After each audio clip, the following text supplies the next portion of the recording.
আসসালামু আলাইকুম, welcome back everyone. কেমন আছেন সবাই?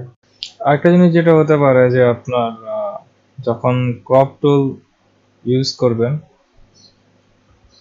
তখন দেখা যাবে যে আপনি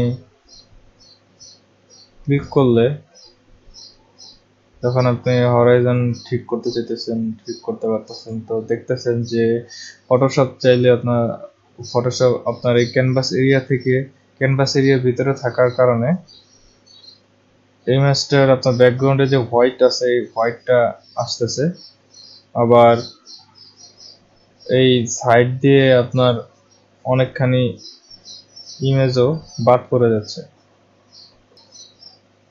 তো আপনি যদি চান যে আপনার এই ক্রপটা ঠিক করতে, কিন্তু আপনার এগুলো বাদ পড়বে না, তো এটা করার আরেকটা উপায় হলো যে আপনি ধরুন আমরা নিজে এই পাটা যাতে কাটা না পড়ে এই কারণে আমরা নিচে এতটুকু রেখে দেব এবং উপরে এতটুকু রাখবো, সাইড থেকে বাদ গেলে কোনো সমস্যা নেই। তো এই অনুযায়ী হরাইজনটা ঠিক করতে হবে। তো এটা ঠিক করার জন্য যেটা করতে হবে সেটা হলো আমাদের এখানে ক্রপ টুলে আরেকটা অপশন আছে যেটা হলো কন্টেন্ট অ্যাওয়্যার ফিল। যে ব্যাকগ্রাউন্ড যে ফিলটা আছে এই ফিলটাই তখন চেঞ্জ হয়ে যাবে, তো কন্টেন্ট অ্যাওয়্যার ফিলে পরিবর্তন হয়ে যাবে। তো আমরা যদি এখন এভাবে ছেড়ে দিই তাহলে দেখতে পারবেন ফটোশপের অনুযায়ী বাকি যেসব ফাঁকা জায়গাগুলো ছিল ওগুলো পূর্ণ করে দিচ্ছে। তো এখন দেখা যাচ্ছে মোটামুটি ফটোশপ 100% কাজই ভালো করেছে। তো এখানে একটু রয়ে গেছে যেটা ঠিক করা খুবই সহজ। তো এখন